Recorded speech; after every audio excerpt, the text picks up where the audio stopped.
ఈ మోడల్ని కూడా వాళ్ళ ఫ్యామిలీని కూడా వేధించారు. అందులో బలవంతంగా ఐపీఎస్ని కూడా ఇన్వాల్వ్ చేసి గవర్నమెంట్లో కీలకమైనటువంటి వ్యక్తులు కార్యకలాపాలు చేశారన్న ఒక ప్రచారం కూడా జరుగుతుంది సార్. ఇది మీ దృష్టికి వచ్చిందా? వస్తే అలాంటి చర్యలు ఉండిపోతుంది సార్. అంటే మీరు ఇప్పుడు చెప్పారు ఐపీఎస్ల గురించి కూడా. ఐపీఎస్ఏ కాదు, డే బై డే ఆ స్టోరీలు ఏంటంటే మీకు ఏమనిపిస్తుంది? బాధ అనిపించలేదా?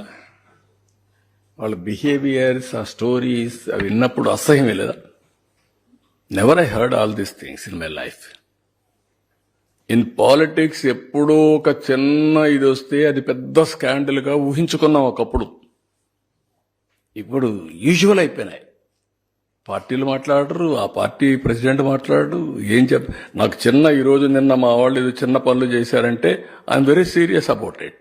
నా ఇమేజ్, నా క్రెడిబిలిటీ, మా పార్టీ విశ్వసనీయత, I'm thinking seriously. I want to talk to them very frankly. I want to guide them, or otherwise I want to be very form. అలాంటివి నేను ఆలోచిస్తుంటే ఇన్ని జరుగుతా ఉంటే మాట్లాడరా మీరు?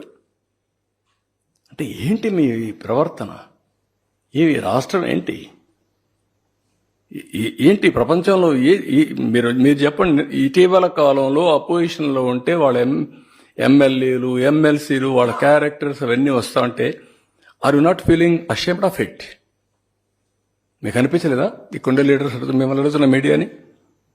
Is it the way running political parties? మనం మోడల్సా? మనం ఆదర్శమా?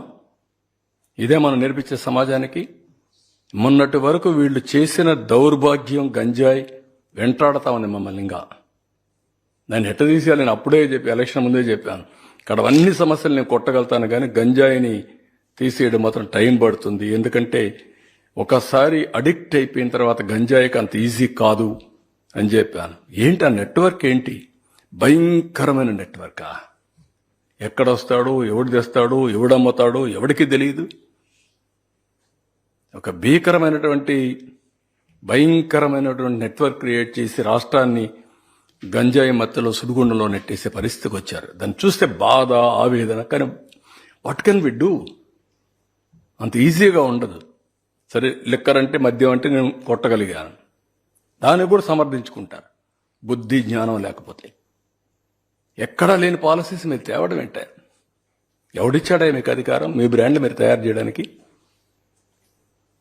There is a national brands, there is international brands, there are companies over a decades, centuries they are in that profession. ఉండో తీసుకొస్తావు, ఏదో బ్రాండ్ పెడతావు, ఏదో చేస్తావు, కలుపుతావు. అంటే మొలాసెస్ కలిపేసి ఇచ్చేస్తే లిక్కర్ అయిపోతుందా? దానికి స్టాండర్డ్స్ లేవా? చాలా దారుణం. అంటే లెక్కలేనితనం అన్నమాట. మేము ఏమైనా చేస్తాం, అడిగితే ఎదురుదాడి చేస్తాం, పేపర్లో రాయిపిస్తాం, లేకుంటే మా సాక్షి న్యూస్లో చూపిస్తాం, మా బ్లూ మీడియా ఉంది వాళ్ళు కూడా వేస్తాం. ఏంటి మీకు వాల్యూస్ లేకపోతే ఎట్లాంటివి ఇవన్నీ? ఓకే, రాజకీయాలు different. You may like my ideas, my ideology, you may not like, but there is a policy, there is some ethics. Minimum ethical standards లేకుండా రాజకీయాలు చేయడం ఏంటండి? So these are all the problems I am facing. I am inherited with pain, suffering. I am telling you. ఏంటి ఇలాంటి దౌర్భాగ్యమైన రాజకీయం ఏం చేయాల్సి వస్తుంది, ఇలాంటి వాళ్ళతో నేను పోరాడాల్సి వస్తుందని చెప్పి బాధ, ఇలాంటి విషయాలు మాట్లాడాల్సి వస్తుందని నమోషి. మాట్లాడకపోతే ప్రజలు అర్థం చేసుకోలేరు. ఒకప్పుడు ఉద్యమంగా చేసేవాడిని.